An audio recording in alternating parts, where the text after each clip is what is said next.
Rapaz, deixa eu te contar uma coisa que não é história para ouvir distraído, não.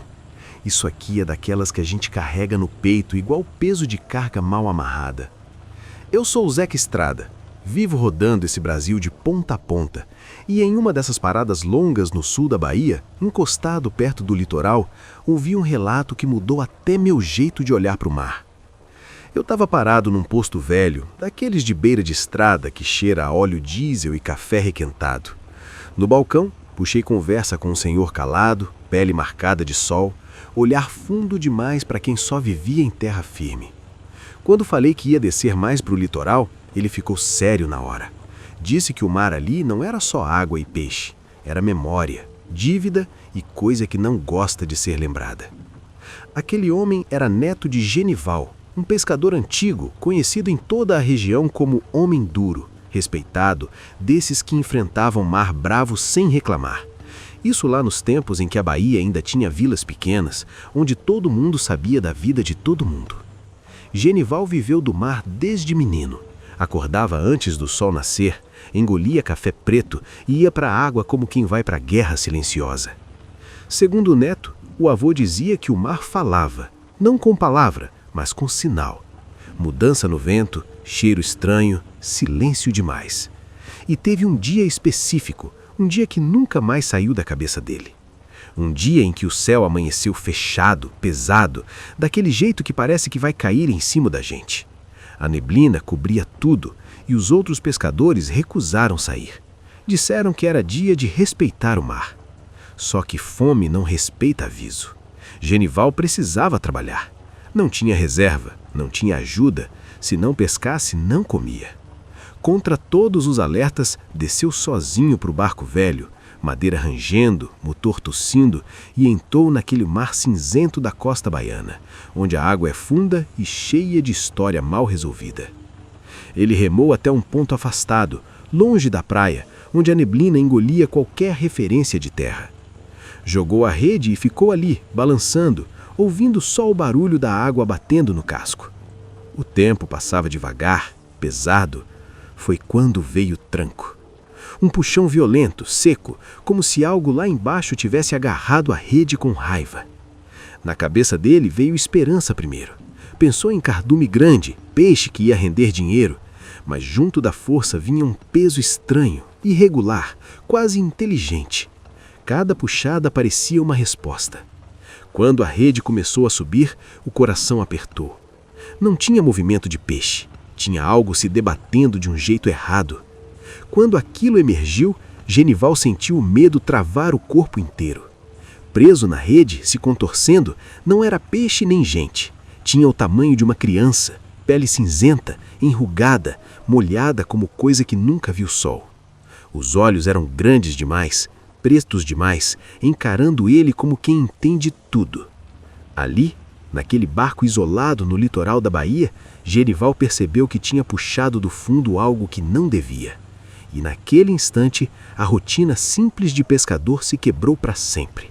Sem barulho, sem aviso, só com o peso de um olhar que não era humano.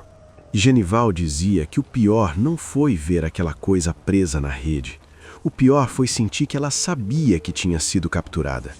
Não era desespero de bicho, era raiva misturada com cálculo.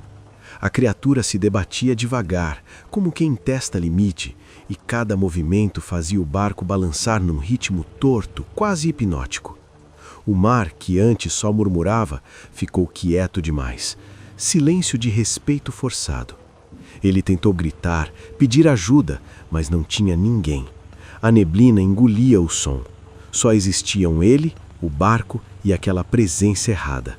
A coisa abriu a boca larga demais, rasgada de um lado ao outro, e soltou um som que não era fala nem grito. Parecia água sendo torcida dentro da garganta. Aquilo atravessou o peito de Genival e fez o estômago embrulhar. Mesmo apavorado, ele percebeu detalhes que nunca esqueceu. Não tinha nariz, não tinha orelha. O rosto era liso demais, feito pedra gasta. No lugar das pernas, uma cauda forte, musculosa, que batia na madeira e deixava marcas. Não era sereia de história bonita, era erro antigo, coisa que não devia subir à superfície. Genival pensou em cortar a rede e empurrar tudo de volta para o mar, mas antes que fizesse qualquer coisa, a criatura parou. Parou de uma vez, como se alguém tivesse desligado um botão. Ficou encarando ele com aqueles olhos negros e fundos. Depois, levou a mão fina até a própria garganta e começou a forçar algo para fora. O som era úmido, pesado, dava vontade de virar o rosto. Foi quando caiu na palma da mão dela um pedaço de ouro bruto. Não era joia, não era trabalhado, era ouro arrancado, irregular, pesado, brilhando mesmo sem sol. A criatura ergueu o objeto, apontou para Genival, depois apontou para o mar. Repetiu o gesto várias vezes, devagar, paciente. Ali ele entendeu que não estava diante de um bicho, mas de uma consciência. Aquilo negociava, oferecia pagamento pela própria liberdade. O medo virou nojo, o nojo virou conflito. Genival pensou na fome, na casa vazia, na vida dura. Pensou também no erro que aquilo parecia ser. As mãos tremiam tanto que a faca quase caiu. Ele cortou a rede com cuidado, evitando tocar naquela pele fria. Cada fio rompido parecia um acordo sendo selado. Quando abriu espaço suficiente, a criatura se arrastou até a borda do barco. Antes de pular, arremessou o ouro com força contra a madeira. O barulho seco ecoou mais alto que qualquer grito. Em seguida, mergulhou e sumiu na água escura, sem deixar rastro. Genival voltou para a terra firme em choque, coração disparado, segurando o ouro como se fosse brasa. Não contou para ninguém. Guardou o segredo e o metal. Mas o dinheiro mudou tudo. A casa melhorou, terreno foi comprado, a vida ficou mais fácil, rápido demais. E foi aí que o neto disse que algo começou a dar errado. Genival não se afastou do mar. Pelo contrário, passou a voltar sempre para o mesmo ponto, esperando neblina, esperando tempo ruim. Dizia que a criatura devia ter se perdido naquele dia, que podia voltar, que o mar tinha mais. O ouro não trouxe paz, trouxe espera. E numa manhã silenciosa demais, ele saiu de novo sozinho, convencido de que daquela vez não voltaria de mãos vazias. Com o passar das semanas, Genival deixou de ser só um pescador e virou outra coisa. O neto contava que o avô já não dormia direito. Acordava no meio da noite suado, dizendo que ouvia a água escorrendo dentro de casa, mesmo tudo estando seco. O cheiro de sal parecia grudar nele. E quando o tempo fechava, quando o vento vinha torto do mar, ele ficava inquieto, olhando para o horizonte como quem espera alguém chegar. A família percebeu a mudança. O dinheiro tinha resolvido muita coisa, mas o olhar dele tinha ficado vazio. Não conversava mais, não ria. Passava horas afiando faca, mexendo em rede velha, contando e recontando o ouro guardado. Não era ganância simples, era obsessão. Ele acreditava que aquele encontro não tinha sido acaso. Dizia que o mar tinha escolhido ele. Quando completou alguns meses desde o ocorrido, Genival voltou ao ponto exato do encontro. Sempre sozinho, sempre em dias ruins. A neblina virou companheira. O barco parecia menor, frágil demais diante daquela vastidão. Ele jogava a rede e esperava, horas a fio, olhando fixo para a água escura, como se pudesse enxergar algo se movendo lá embaixo. Em uma dessas saídas, ele voltou diferente. Não trouxe peixe, não trouxe ouro, trouxe marcas. Arranhões profundos na lateral do barco, como se algo tivesse tentado subir sem ser convidado. Genival não explicou. Apenas disse que tinha ouvido o mesmo som da garganta molhada, vindo do fundo. Disse que não era só uma criatura, que existiam outras. A família implorou para ele parar. O dinheiro já dava para viver bem. Mas ele não escutava. Começou a beber antes de sair, como se precisasse anestesiar o medo. E quanto mais ele voltava frustrado, mais nervoso ficava. A sensação era de que tinha quebrado uma regra antiga e agora precisava pagar. Numa manhã especialmente escura, o mar estava parado demais. Nenhuma onda, nenhum pássaro. Genival saiu sem avisar ninguém. O motor foi ouvido pela última vez sumindo na neblina. As horas passaram, o dia virou noite. O barco não voltou. Encontraram a embarcação dias depois, à deriva, longe da costa. A rede estava rasgada de dentro para fora. o motor desligado. Não tinha sinal de luta humana, só marcas profundas na madeira e um cheiro forte de sal e lodo.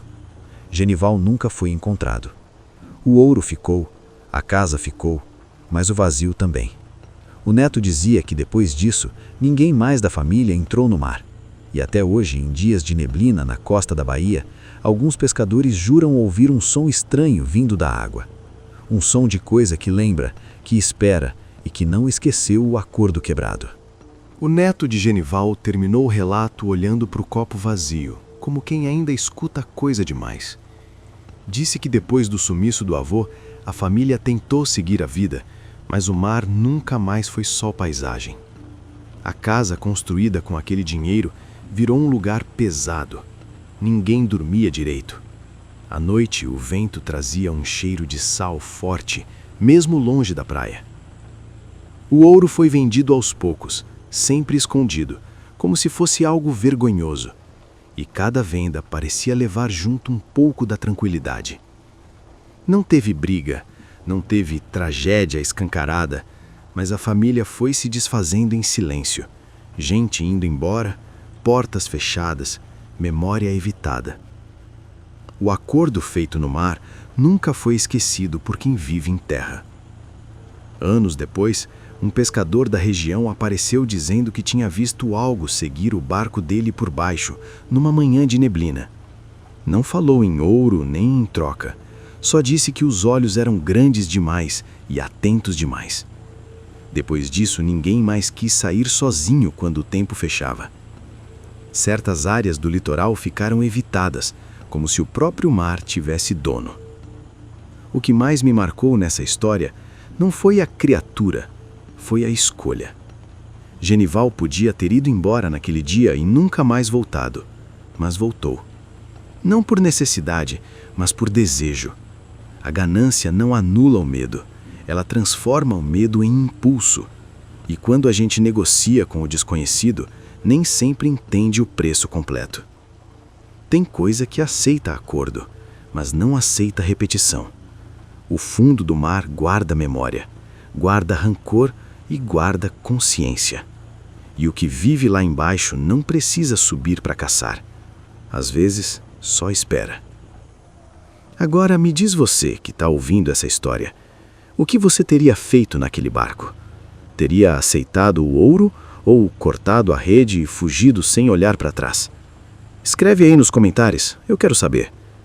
Se você curte relatos pesados, histórias de estrada e terror que não vem de filme, segue o canal e fica por aqui.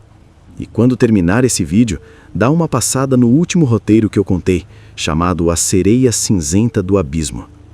Porque na estrada, assim como no mar, nem todo silêncio é seguro.